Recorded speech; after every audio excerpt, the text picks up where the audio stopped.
Hello મિત્રો, કેમ છો? મજામાં? હું છું આપનો મિત્ર વામન કુમાર અને આપ નિહાળી રહ્યા છો મારી ચેનલ વામન પંડ્યાને. તો આજે આપણે આવી ગયા છીએ શ્રી દાડમેશ્વર મહાદેવ મંદિરે. તો પહેલાં તમને એ બતાવી દઉં કે આ મંદિર આવેલું છે ભાવનગર જિલ્લાના મહુવા તાલુકાના રાજાવદર અને બોરડી ગામની વચ્ચે. તો ચાલો આપણે વધારે સમય ન બગાડતા આશ્રમની મુલાકાત લઈએ. આ છે આશ્રમે જવાનો રસ્તો. આ રસ્તો મેન, જેમાં જમણી બાજુ તમે જાઓ તો રાજાવદર ગામ આવે છે ને ડાબી બાજુ જાઓ તો બોરડી ગામ આવે છે. વચ્ચેથી આ રસ્તો જાય છે સીધો દાડમેશ્વર આશ્રમ. તો જલ્દી આશ્રમ તરફ પહોંચીએ.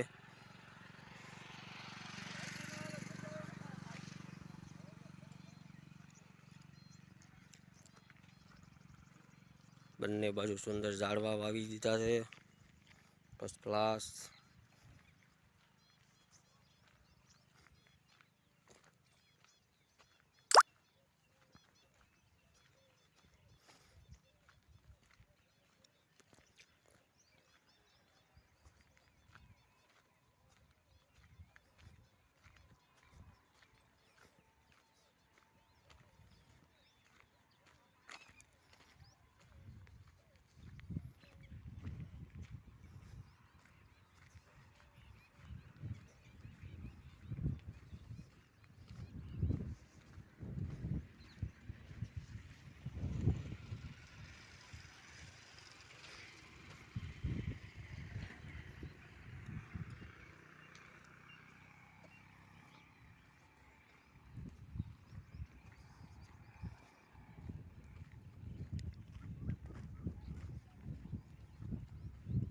આવી ગયો છે આશ્રમનો દરવાજો.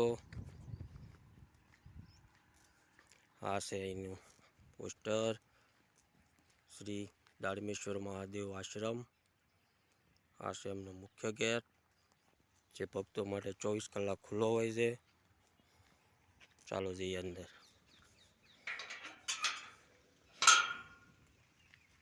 આશ્રમની અંદર જતાં જ ડાબી બાજુ બાળકો માટે રમવાના હિંચકા, લસરપટ્ટી, સુંદર ઝાડવાનું આશ્રમ છે. શાંતિમય વાતાવરણ છે.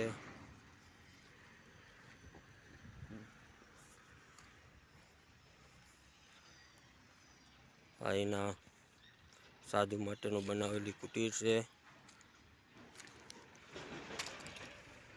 આશ્રમની અંદર પ્રવેશ કરતા જ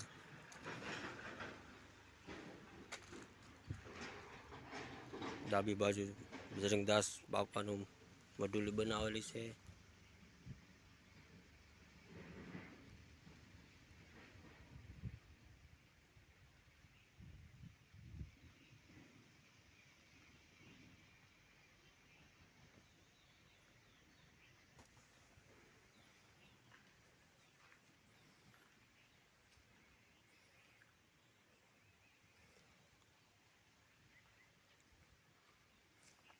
બેસવાની પણ બાકડાની સુંદર વ્યવસ્થા કરવામાં આવેલી છે.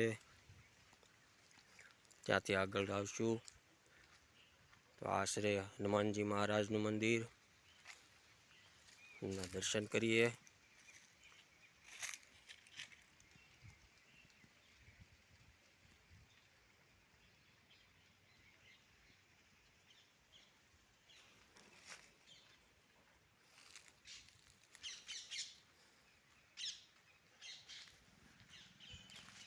અહીં પાણીની વ્યવસ્થા પણ કરવામાં આવેલી છે.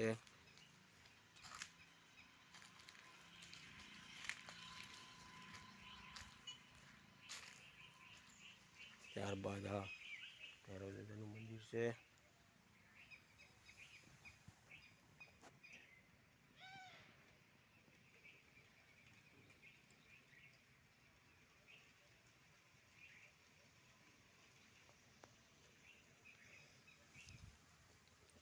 હવે જઈશું આપણે મુખ્ય મંદિર.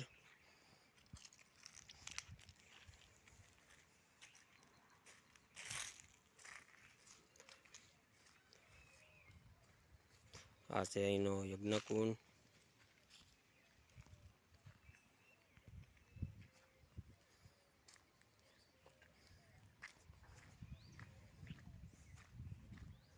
એકદમ શાંત વાતાવરણ વચ્ચે આવેલું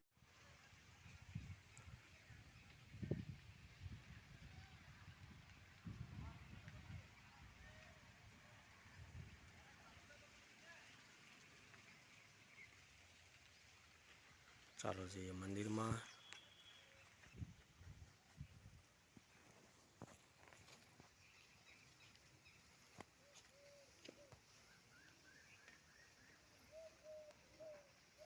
મંદિરમાં પ્રવેશતાની સાથે જ શ્રી નંદી મહારાજના દર્શન કરીએ.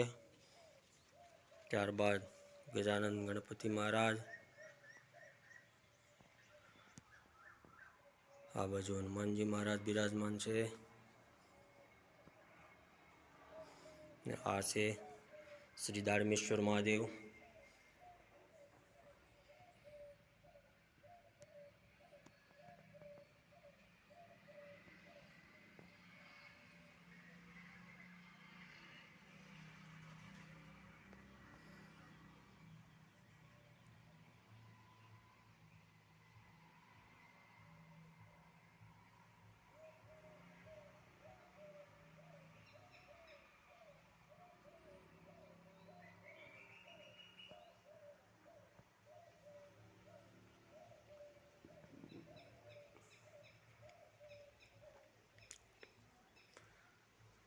મંદિરના દર્શન કર્યા બાદ આપણે જઈએ છીએ આ બાજુ.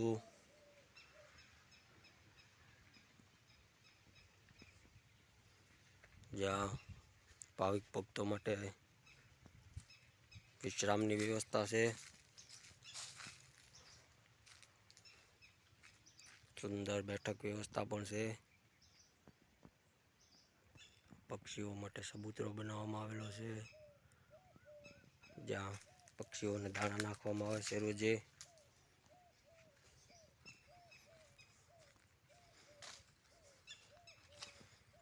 સુંદર વિશ્રામ ગૃહની પણ વ્યવસ્થા છે. ઠંડા પાણીનું પણ કુલર મૂકવામાં આવેલું છે.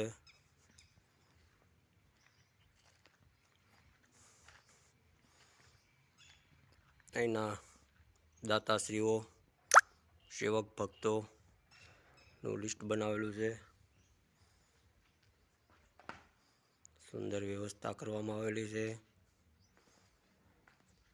આ છે એનું રસોઈ ઘર, નાનકડું એવું બનાવવામાં આવેલું છે.